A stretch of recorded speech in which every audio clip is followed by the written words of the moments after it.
Hello and welcome to today's webinar, Total Economic Impact of Cato SASE Cloud. My name is Eyal Weber-Tzvik. I'm the VP of Product Marketing here at Cato Networks. And with me today are David Holmes, Senior Analyst at Forrester, and Mary Barton, also a consultant at Forrester. Thank you very much for joining us. And before we get started, just a couple of housekeeping items. You're welcome to submit questions at any time using the chat window on the right-hand side of your screen. We will follow up with you after the webinar if we don't get a chance to reply to your questions live. We'll also make a recording of this webinar available for you within a couple of days. So why don't we go right in and get started? And just to warm us up, a quick poll. Do you know the difference between SASE and ZTE? Your options are, I have no idea, SASE has more features, ZTE has more features, or they are the same. So you can type your answers now in the poll window. Wow, that's evenly distributed across multiple options. There is no definitive choice here, and that's interesting. So I'm sure we'll get to answer this one later on during this webinar. Okay. Thank you very much. So I want to start with briefly sharing a few facts about Cato Networks and why our customers trust us with their infrastructure. So Cato was founded by network and security innovators. Shlomo Kramer, our CEO, has created the global network security market when he co-founded Checkpoint Software, which I'm sure everybody knows, and built the very first firewall. Shlomo also co-founded Imperva, who created the first web application firewall. Gur Schatz, his partner and our president and chief operation officer, created one of the first cloud networks with the foundation of Incapsula. So together they created major tech companies with products that are serving thousands of enterprises today. And this track record has enabled Cato to raise over $500 million from top venture capital firms. And since we launched the service back in 2016, we signed up over 1,000 of global customers with thousands of locations and over 300,000 remote users. And that's just in a nutshell. Moving on, I want to kind of start by recapping on how enterprise networks got so complex. Everybody's speaking about digital transformation and cloud migration and mobility that is so dominant in recent years with COVID. They are all forcing IT to deploy so many different point solutions. So Edge SD-WAN is deployed to address the high cost, rigidity, and capacity constraints of MPLS. Cloud acceleration and security to support cloud access and cloud migration. Branch security and a global backbone for the distributed locations of the organization. And mobile VPN or remote access solution for securing mobile access to business applications. Every time there are new requirements or new product, it keeps getting more and more complicated. So how do we move forward? So many analysts say the solution is convergence, and more specifically, the convergence of SD-WAN and network security into a single solution that we call today Secure Access Service Edge, or SASE shortly. And SASE is actually a new architecture that is built to address today's and tomorrow's requirements for optimal and secure application access, and to do so for all users and at any location. And what capabilities will SASE converge? All the stuff that we used to buy as point solutions and appliances like SD-WAN, secure web gateways, next-gen firewalls, CASB, VPN concentrators, all of those will be converged. And to deliver these capabilities to everyone and everywhere, SASE has to be a global cloud service that supports all the enterprise edges, branches, users, and clouds. And Cato Networks is the world's first true SASE platform. It's already proven across more than 1,000 enterprises. Cato Cloud is actually a SASE solution that is mature and that customers can deploy today. So diving in very quickly, let's see how it all works at a high level. So Cato connects all branches, users, applications, and clouds into a global cloud-native network. All the traffic is optimized end-to-end between users and applications, literally everywhere in the world. Next, Cato protects all traffic inside its cloud service against threats and attacks with a full security stack. Enterprise-grade protection is applied to all traffic across data centers and branches, and even down to a single user on a mobile device. And last but not least, customers have flexible management options. They can manage all the network and security policies and access full real-time analytics from a single self-service console, or use co-managed or fully managed services from Cato and its global partners. It's really that simple. So let's take a closer look at the Cato SASE cloud. At the core, we built this global private backbone of POPs, or point of presence, running our converged software stack. All those POPs are interconnected with redundant tier 1 providers that provide consistent and predictable long-haul latency, jitter, and packet loss. And the POP software selects the best route across providers for maximum uptime and best end-to-end performance. This design by itself offers an immediate improvement in network quality over the unpredictable public internet and a significant cost reduction over MPLS. And Cato processes each and every packet through multiple engines. For the networking processing, we calculate the best route globally for every packet over the best performing provider. This also creates a high resiliency in case of a provider degradation or an outage. Cato accelerates WAN traffic by maximizing bandwidth for activities such as file download and voice calls. And we optimize cloud access by routing application-specific traffic to the Cato POP that is closest to the cloud destination. And Cato then inspects all packets for security. All traffic, including encrypted traffic, is inspected by multiple security engines. These include the next generation firewall with application awareness, secure web gateway with URL filtering, advanced threat prevention with next-gen anti-malware and intrusion prevention, and CASB. Security policies apply to all resources, including physical locations, cloud resources, and mobile users. So how do you connect to the Cato cloud? So our customers connect all network edges to the cloud network using secure tunnels. Physical locations connect using a Cato socket edge SD-WAN device. The Cato socket can manage multiple last mile connections in active mode, and it can move traffic to the best path based on the underlying link behavior. The socket also applies quality of service prioritization based on applications and user awareness, and it protects critical applications like voice against packet loss. We provide a broad set of policies out of the box that optimize traffic for the most common requirements, of course, with the ability to configure highly granular policies for specific needs. Cato sockets also support site-to-site MPLS and internet connection for regional use cases and for bandwidth-intensive applications with low security exposure, for example, like backup. Customers that don't care for edge SD-WAN capabilities can establish an IPsec tunnel from existing routers or firewalls to the nearest Cato POP and get the networking and security benefits or the backbone with zero on-site footprint.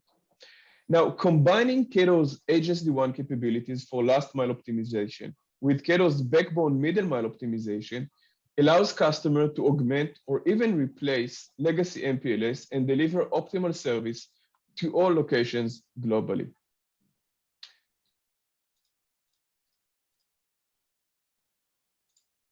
Beyond physical locations, Cato connects cloud resources and remote users to the network. A remote user can use the Cato SDP client or a browser to securely connect to any WAN or cloud application from laptops, tablets, and smartphones. The users dynamically connect to the nearest Cato POP as they move from place to place, and traffic is then optimized and secure over the backbone and to its destination. One of the things we really like to say at Cato is that on our SASE cloud, remote users are first-class citizens on the network, exactly like they were when they worked from the office. Cloud data centers are connected by establishing an IPsec tunnel from the Cato cloud or using a Cato virtual socket. This makes the cloud data center an integral part of the network, and its traffic benefits from all the exact same networking, optimization, and security control.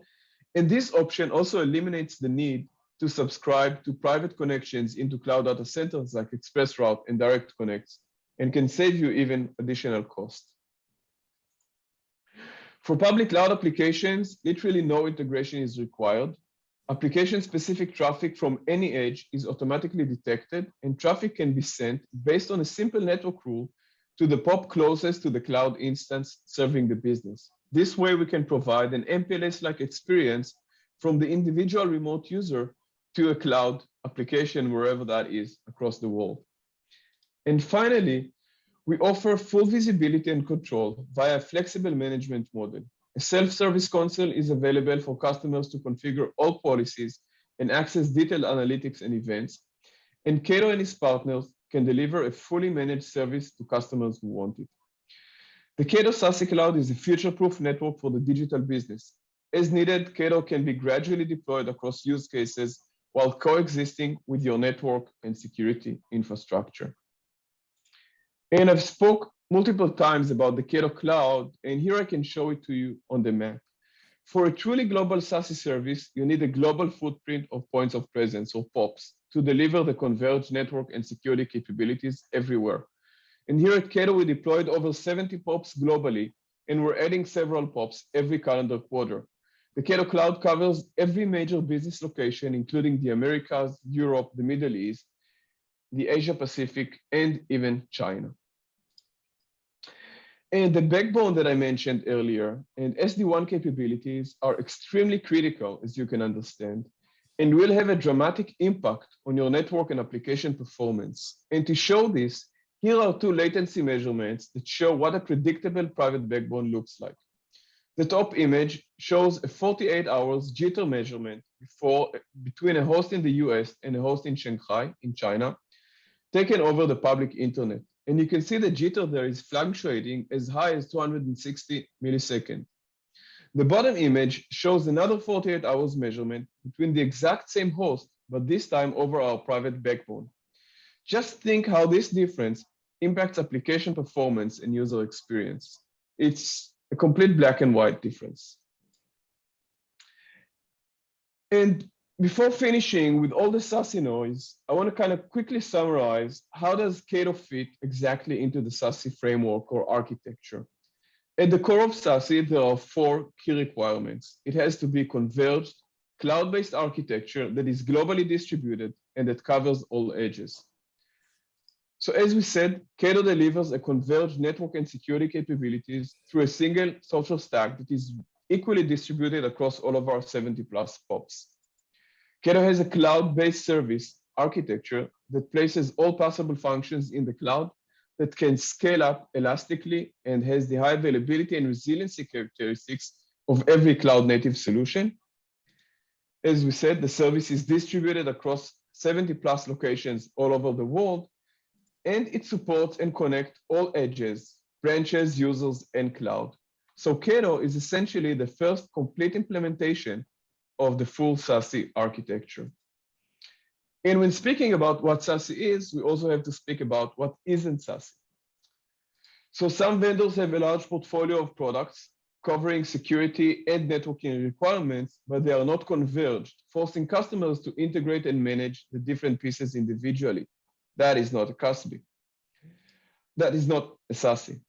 Others offer an on-premise box for SD-WAN and security, but they lack the cloud service architecture, which makes it very difficult to distribute these capabilities globally without the customer having to build regional hubs and deploy global connectivity.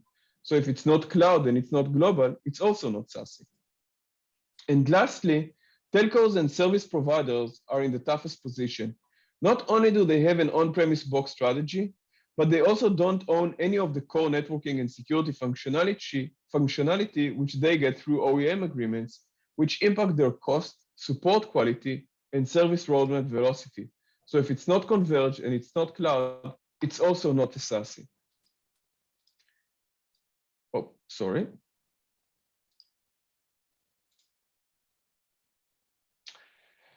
So to summarize, WAN transformation is a journey that one can approach tactically or strategically. And this is how it could look for you.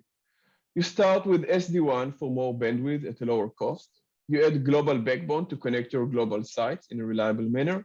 You deploy branch or cloud security or secure direct internet access to make sure all your internet connections are secured. Then you use cloud acceleration to enable cloud migration. get mobile VPN or security-defined perimeter or ZTNA to support mobile users, but you will never get the unified management for all capabilities. A SASE platform converges all those capabilities you need today and tomorrow. By contrast, a non-SASE approach forces you to find, evaluate, buy, integrate, and manage multiple products to cover each requirement. Think how much time you will save by not doing all this work and just flipping a switch when you are ready. So what is the way forward? Solving one problem at a time is how complexity got out of control. Taking a platform approach to your WAN transformation will address the challenges of today and prepare you for the opportunities of tomorrow. And this is why Cato is the right choice for your business, because Cato, the world's first SASE platform, was built from the ground up to be the network for whatever's next. So before I switch over to David after this long speech, a quick poll. Would you like to hear more about Cato Networks and even see a live demo of Cato SASE Cloud? You can choose between yes, please, or no, thank you. We'll wait for a few more answers. I'm happy to see if there is interest. Thank you very much. We'll make sure to reach out to you right after this webinar and schedule a call with you and a demo. All right. So thank you. And I will stop sharing and hand over the stage to David. Over to you, David. Hey, everybody. This is David from Forrester. If you don't know Forrester, we are the research firm that works with business and technology leaders to develop customer-obsessed strategies that drive growth. And we are also the inventors of the security model called Zero Trust. And at Forrester, I'm a senior analyst on the security and risk team. And I have a background in software development, networking, and security. And those last two will become important as to why I'm the analyst on this webinar. But my coverage areas include, of course, Zero Trust, the technology, ZTNA, what you'll see in the market as SASE, or at Forrester, we call it a Zero Trust Edge. But to answer the poll questions, effectively the same thing. I cover all things network security controls, things like microsegmentation and encryption of data in transit. And because of my networking and security background, I'm one of the co-authors of the Zero Trust Edge, or ZTE model at Forrester. And my colleague, Andre represents the networking side. He and I wrote this report, gosh, it was published last year. But we wrote this report partly because we were getting so many inquiries during the pandemic of how can people secure their remote workers in such a way that did not have a negative performance impact on the user experience of those workers. And if you look, so whenever a Forrester client calls Forrester and says, hey, I want to talk to David Holmes, we'll ask them, what do you want to talk about? And we will categorize it into a bucket. And if you look at this is from the Q4 2020, so right in the thick of the pandemic there, this is before the vaccines were generally available. You can see that inquiries about this particular topic were more than anything else. The next category available is miscellaneous, which covers everything that's not there. Almost every call I took were people trying to figure out what is the right way to do networking and security in this strange world where the applications have left the perimeter and the users have left the perimeter.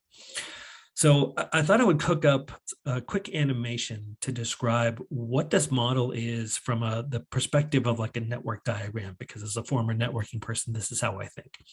And I hope it will show you what I think the value prop is in a clear way for those of you who like network diagrams. So in the old way of doing things, there's your perimeter on the left of this diagram. We'll call it the premises. And you'll notice on the right of that is a little box called the security stack, right? This is your expensive next-gen firewall.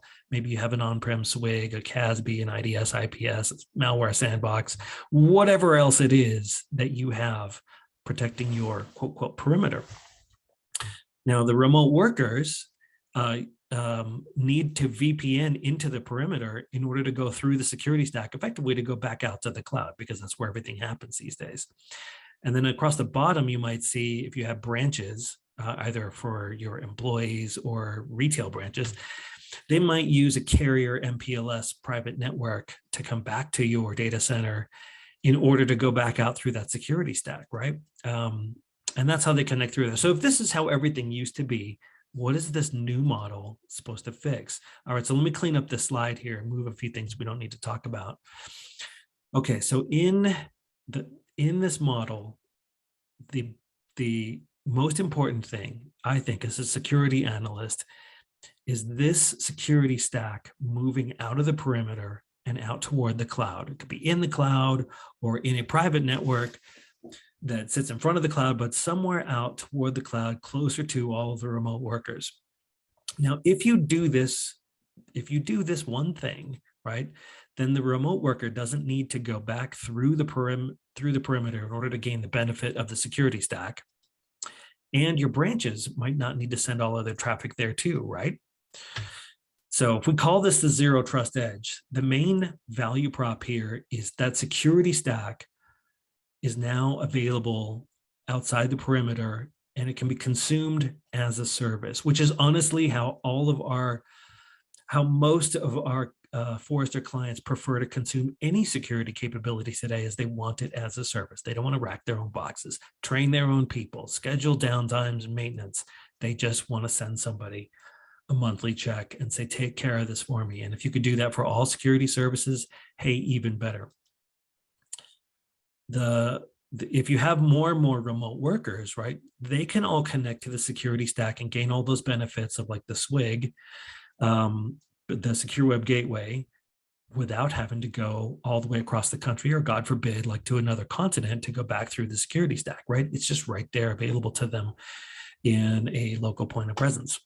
You could even have the users who are still on-prem, if that ever happens, go out through that security stack as well, right? Because they're mostly just headed toward the cloud with their two-way video calls and their Office 365, et cetera. Now, these systems have to integrate with the user directory, which might be in the cloud, might be on-prem. But the reason for this is so that all the accesses can be done on a per identity basis, which is a very zero trusty thing. And one of the reasons why we call this a zero trust edge architecture.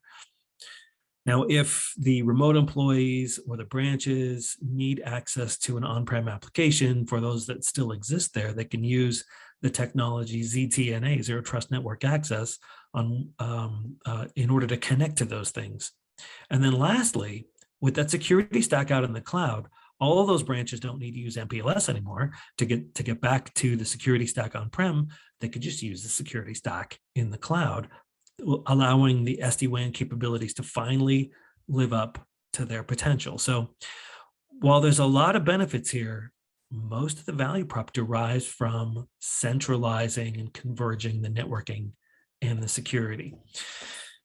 In our report, we included this diagram to try to explain a more complicated situation. So at the top of this diagram, imagine that to be a Best Buy, so an electronics retailer store. And if you've ever been into one of those, you can imagine how many things are now connecting to the internet inside there, right? You've got your point of sale terminals, you have like the door sensor, the video cameras, they might have guest Wi-Fi in there, and they might have different mobile phone operators selling their own phones. And those are third parties who are also on the network. Now, all of these things are probably connecting back to either a private data center or to services in the cloud. And we inserted this diagram in the report to say that in the future, all of these things are going to have to go through these zero trust edge architectures, right? And it's going to be, I don't want to say heavy lift, but I think that's where this is the sort of the next frontier, right? After we take care of, hey, let's secure all the remote workers and hook our branches up, what happens next? Well, complicated situations like this, like an electronic retailer, or imagine a 11-story hospital or a giant manufacturing plant, right? That's all of that stuff is the next frontier. And in our report, Andre and I tried to identify all the security services and network services that we thought would be impacted by this. And while you'll still see some of the network services stay on-prem, you will start to see some of those move out to a private cloud network, And you'll see a lot of these, most of these, if not all of the security services move out there as well. So as the security analyst for the report, I asked over 40 security professionals of the security services, of 7 security services you'd find in a security stack, which are most important to you. And this graph is so difficult to interpret visually, I've sort of cleaned it up so that it looks like this. So when we ask them, all right, so of the security services you'd find in the security stack, which ones are most important? And on the left, the number 1 and number 2 answers were, well, I need effectively a secure web gateway to secure all my remote workers as they go out to the cloud. And I need ZT, zero trust access, so that I can get back to my on-prem applications without having to use VPN. Right, so those are the first 2. After that, people wanted to see what the technology called CASB, so that the system can understand, hey, what cloud services are you using, and can we put some controls around that? And then some of the vendors you'll see will have DLP capabilities, and then beyond that, are effectively cloudified replacements of the firewall as a service. So I recently talked with a customer of one of these kinds of models who had completed their journey over into this model. And I can't name them or anything, but I can say that they had over 70 locations around the world, and they had a new CTO who was very forward thinking and was similar to myself, sort of an advocate for this model. And what he wanted was 2 things. He wanted his security capabilities to be handled in the cloud, and he wanted to be able to get his independence from dealing with telcos in over 20 different countries for MPLS. So he wanted independence from them, and he wanted independence from his on-prem security stack. And what he found was he was able to replace 70 or 69 pairs of next-gen firewalls, which is not an insignificant expense. And he was able to replace almost all of his VPNs and replace all of his MPLS just by going with this converged network and security architecture. So I hope that these past few slides have given you some idea of the value prop of this model and the how somebody might approach their journey and some of the benefits that they could expect. And so now I'll turn it back to you, Ayal. And before we move over to you, Mary, let's do another quick poll. Would you like a free consultancy on which challenges in your enterprise network SASE can help you solve? The options are yes, I would, or not right now. So you can type in your selection in the poll window that you're seeing currently. And it's exciting to see that there is a large interest in this offer. That's great. We'll give you guys a few more seconds to type in your answers. All right, thank you very much. And now we'll move over to Mary Barton, who worked on this TEI report. And I'll stop sharing and switch over to you, Mary. Thanks, everybody. I'm really pleased to be here today to present the findings of the total economic impact of Cato Networks, cost savings and business benefits enabled by Cato Networks SASE Cloud. I want to thank David and Al for this great introduction of Cato and SASE Zero Trust. And I'd like to build on what they've been saying by looking at the customer experience for Cato Networks. To begin with, some of your audience today may not be familiar with the Forrester TEI, so I'd like to give you a brief introduction to the methodology behind the study. And next, we'll take a high-level look at the results of our analysis before looking at the story behind the customer decision to engage with Cato Networks. We'll review the key challenges that customers face that led them to seek a solution like Cato. And then I'll conclude by sharing some specifics about how customers reported that they benefited from their investment in Cato. So the TEI answers the question, the next level business case justification.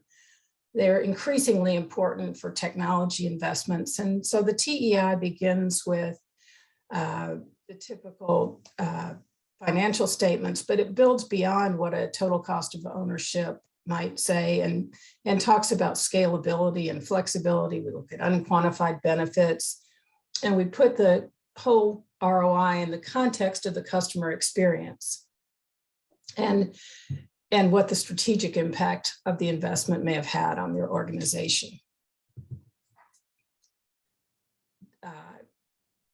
Forrester's been doing TEIs for about 20 years. It's a proven, consistent, repeatable methodology to justify technology investments.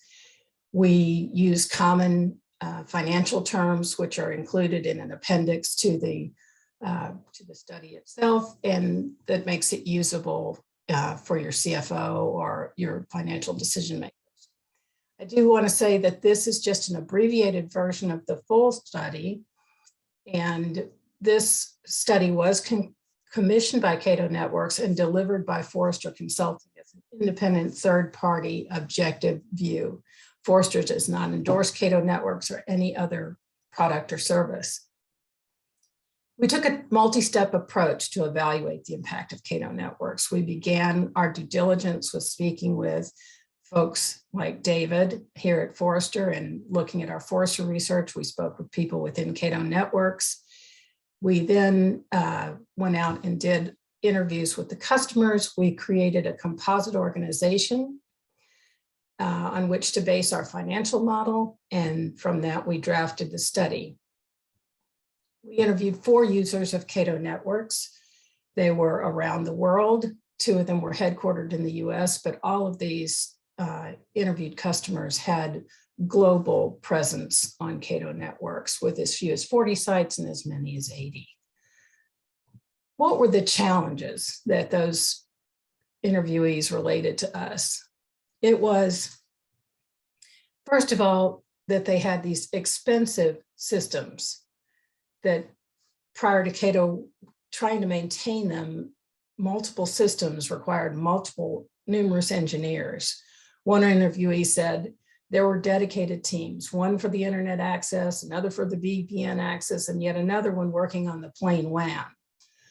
They had complicated processes for adding new sites. They reported that prior to Cato, deployment of new sites, either through expansion or acquisition, was costly and slow. The previous systems also created barriers to management's strategy to complete a digital transformation. Large enterprise systems just couldn't be easily moved to the cloud with their existing systems. And I've interspersed some quotes throughout this presentation just to tell the story behind the quantified benefits. This technology director describes the positive effect on his team of the Cato implementation. The security and reliability of the network allows the engineering team to, on a daily basis, focus their attention on more interesting application performance optimization efforts.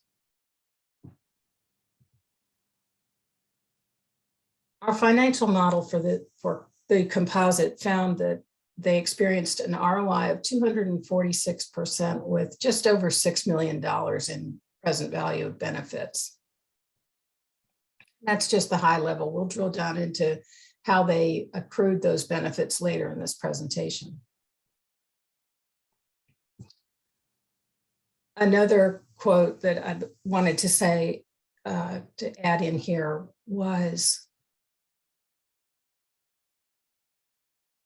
another quote that I wanted to include is this: one of the most beneficial things that they see is with a small amount of people, we can basically manage everything from one place, with everything merged into one consistent, concise service. So when we created the composite, we created a company that has the attributes of having headquarters in the United States, but with global operations. The Cato deployment for the composite includes over 2,000 remote users by the year 3. And the organization has 50 sites, including branches, data centers, and headquarters in year one, and deploys 10 new sites each year, concluding with 70 sites across the United States, Europe, and Asia Pacific. The 3-year adjusted benefits, risk-adjusted benefits. Here we see reduced operation and maintenance costs, reduced time to configure, and then savings from retired systems. And let's drill down into that a little bit. How and what was the evidence that we saw of that? The reduced operations and maintenance costs. One investment objective mentioned by all of the interviewees was to reduce the amount of time that network and security engineers spent managing systems and allow them to spend more time optimizing. One of our interviewees said, honestly, I was shocked to see how easy it was to set up and maintain an SD-WAN solution based on the whole Cato dashboard. Now, there's a saying with our previous solution, you need 10 engineers to set it up and 20 engineers to keep it running. With Cato, this all went away. It's in the dashboard. Within the hour, you understand the idea behind it, and then you just do it. I thought that was a great quote, and it really represented what we heard across the Cato customers that we interviewed. Reduced time to configure. It's had a small financial impact, but it had a large impact on the business in that all of the interviewees that we talked to were expanding the number of sites that they deployed on Cato. Again, either through acquisitions or expansion, they were adding new sites. They all reported the reduced time to configure was such an important benefit. He said, one manager said, the other thing that we were driving towards was because we do mergers, we do a lot of office moves, we go into different geographies. I wanted an office in a box. Fire and forget sort of management plane separation approach where my team could do a lot with just shipping a box out and having a reasonably intelligent individual follow a diagram, plug it in, and have it light up in a management portal, and we're in business. They also saved tremendously on retired systems. We don't need to go invest in those other solutions because the Cato transport with the intelligence and the security layer does everything we need it to do. Another one said, I think the biggest savings was the internet lines, the T1 voice lines. We disconnected all of those because we don't need them anymore. It's about $1,100 a site and it's $80 a month. The TEI goes beyond these financial savings, these huge impact that hits the bottom line. But there are lots of things that managers talk about that they just haven't put a metric around. They know that it has a real impact, but they're just not able to measure it yet. In this case, we had reduced time and transit costs. And this one was a real surprise for me in the interviews, was that this would normally be a time and expense benefit, but obviously with the travel restrictions of the last 2 years, this has had a bigger importance. Not having to send engineers to remote locations to install systems, and it's what made it possible to actually add new sites under lockdown. And the bigger surprise too was that 2 of the interviewees that send Cato boxes to remote areas of the world said that there are no customs delays and there's no value added tax assessed on the boxes as they go through transit, which was something that they had experienced when they were trying to send out the old systems that were sort of racks and stacks. Another big benefit, I think, that we really didn't have any way to put a metric around, but we all understand the impact it would have. It's the consistency of the security rules set across the organization. One of our interviewees said one of the things that was revealed to him when implementing Cato was how inconsistent their rule sets had been and how they had not even realized some of the vulnerabilities that they were exposed to. And these interviewees that had grown through a lot of acquisitions, that standardizing and centralizing those rule sets saved them not only time and money, but also just an increased peace of mind and confidence that they were doing the right thing. Better application performance was another one. Again, as we saw in Eyal's presentation, there's just a better application performance based on the Cato backbone, but it's also, again, those systems and internally developed applications that engineers now have more time to go and work on and optimize. All of those things kind of feed into this last one, which is every interviewee reported the employee morale was so much higher after they implemented Cato that this was really one of the most common themes. Just general employee happiness, not just the network engineers, but the other technical team members like the desktop technicians who are now able to take on more tasks, such as managing permissions and access and things like that. Again, sort of upping their game as well. The entire tech team kind of upping their game. And then all across the organization, employees just having a better experience getting their day-to-day work done.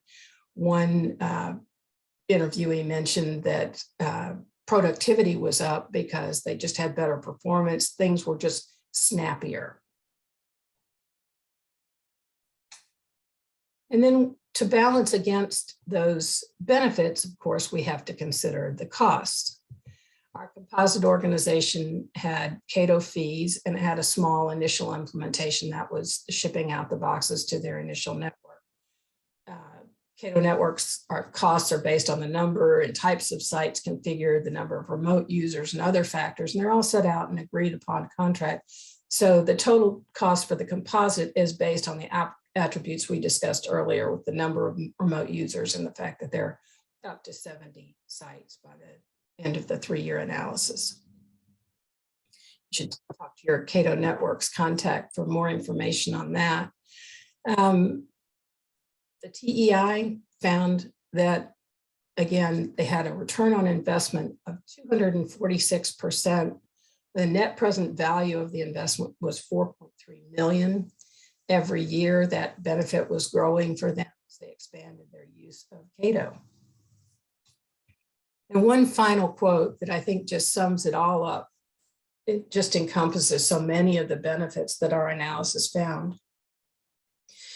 Employees across the organization are happier with network and application performance. Engineers are happier because they no longer deploy to remote sites to spend time getting systems up and running. They can work on things that are more interesting to them. And then the fact that those sites are configured from the central location means that they operate consistently and employees across the organization have a consistent experience.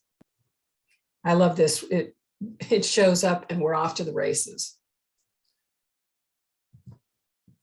So thanks for inviting me to be here today to present these results. It was a really fun study to complete. It was an interesting story and interesting cases. All right. Thank you very much, Mary, for that.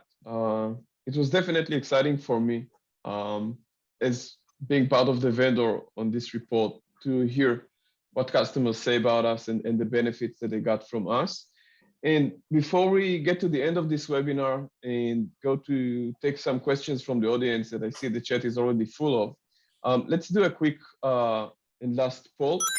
Would you like a non-obligating call with one of our SASE experts to look at your potential SASE total economic impact? The options are yes, I would, or maybe sometime in the future. So we'll give you a few more seconds to type in your answers. All right. Thank you very, very much. And before we close, we have time for a few questions. So let me open the chat window here. We got many questions. We'll try and answer at least 3 or 4 of them. David, the first question is to you from Linda. And she is asking, it's clear that Cato has a cloud network and native SD-WAN capabilities. What will be lost if I pick a SASE or ZTE vendor that doesn't have those capabilities? That's a good question. So the alternative that you might see is people saying, well, I want to adopt part of this model and I want to consume some security functions from the cloud, but not necessarily everything yet. And so you would see them say, well, I'm going to pick up ZTNA and maybe Swig in the cloud, and I'll worry about all the stuff later. And so that can be a common approach for people who are, I don't want to use the term risk averse, but who are, say, not ready to go fully converged at this point. And so what they're really doing is sort of putting off the work of doing the convergence to later. Does that make sense?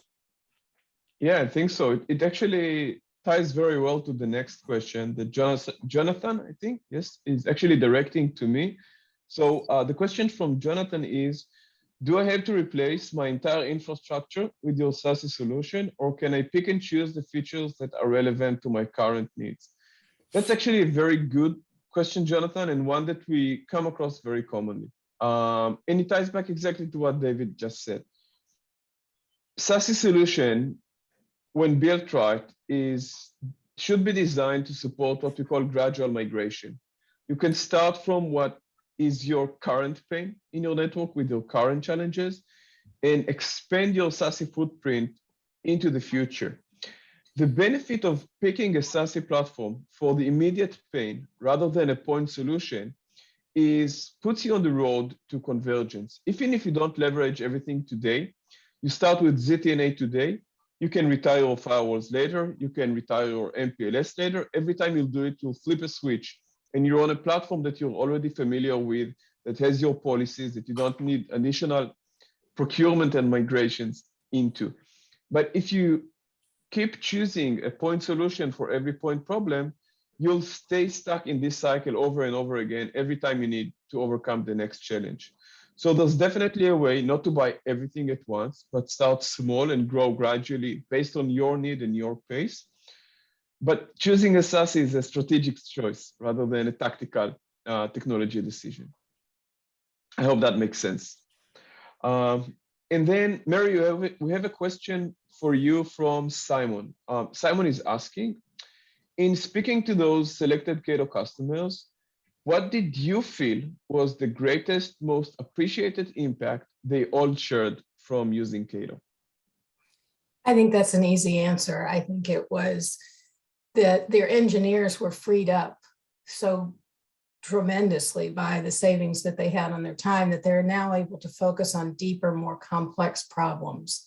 It made the engineers happier because they felt like their level of work on their day-to-day basis was a higher level of thinking. Made the organization happier because all of a sudden they're seeing not only the application performance increase that they get from being on Cato, but also from their own engineers optimizing their own systems. And then it made the IT manager happy because he's now getting those problems solved that he wasn't seeing before necessarily being addressed at the same level. All right, thank you very much. So we have time for one more question. Let's take a question for you, David. This one is from Alex. And Alex, oh, that's a tough one. Alex is asking, where do you see the legacy appliance first vendors in a few years' time? Well, that's a good question. So